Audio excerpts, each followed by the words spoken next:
దేశంలో ఏం జరిగినా కూడా బాగా ఎక్కువగా మనల్ని టార్గెట్ చేసి సినిమా వాళ్ళని. ఈరోజు ప్రభాస్ సంబంధించినటువంటి ఫౌజీ మూవీలో హీరోయిన్గా నటిస్తున్న ఇమాన్వి ఇమాన్యుయల్ని చాలా తీవ్రంగా టార్గెట్ చేశారు చాలామంది. ఆ అమ్మాయి పాకిస్తాన్ సంబంధించినటువంటి వ్యక్తి.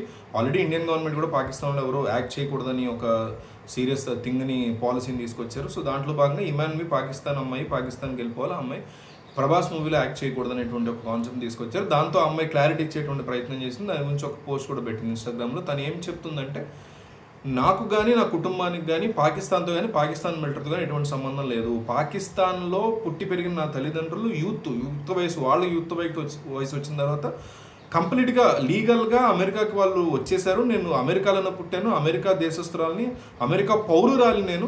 సో ఇది ఇండో అమెరికన్కి సంబంధించినటువంటి వ్యక్తిని తప్ప నేను పాక్ అమెరికన్కి సంబంధించినటువంటి వ్యక్తిని కాదు అనేసి ఒక క్లారిటీ ఇచ్చే ప్రయత్నం చేసింది. నా మీద మీడియా సంస్థలు ఇష్టం వచ్చినట్టు రాయడం అనేది కరెక్ట్ పద్ధతి కాదంటూ కూడా ఆమె ఒక సీరియస్ నోట్ని ఇన్స్టాగ్రామ్లో ఇమాన్వి రాసుకురావడం అనేది జరిగింది. అయితే చాలామంది చేసినటువంటి ఎలిగేషన్ అంటే పాకిస్తాన్ మిలిటరీలో ఒక స్ట్రాంగ్ పొజిషన్లో ఇమాన్వి యొక్క ఫాదర్ ఉన్నాడనేటువంటిది రాసుకొచ్చారు. అయితే దాని మీద అమ్మ ఎటువంటి క్లారిటీ ఇవ్వాలి. మిలిటరీతో సంబంధం లేదండి, కానీ ఈయన నిజంగా యూత్ టైంలో ఆయన ఏం చేసేవారు, లేకపోతే ఆయన ఆవిడ తాతగారు అంటే వాళ్ళ ఫాదర్ కానీ మదర్ వాళ్ళ ఫాదర్ కానీ ఇద్దరు తాతలు ఏం చేసేవాళ్ళు, వాళ్ళకి ఏమైనా మిలిటరీతో సంబంధం ఉన్నాయా, లేకపోతే యూత్లో వెళ్ళారు కదా, ఆ వెళ్ళే టైంకి వీళ్ళు అక్కడ చదువుకునే వాళ్ళ మదర్ ఫాదర్ అసలు ఏంటి, వీళ్ళ లవ్ స్టోరీతో వెళ్ళారా, అక్కడే కలిసారా యుఎస్లో, ఇవన్నీ కూడా ఆమె సమాధానం చెప్పినటువంటి ప్రయత్నం అయితే చేయలేదు.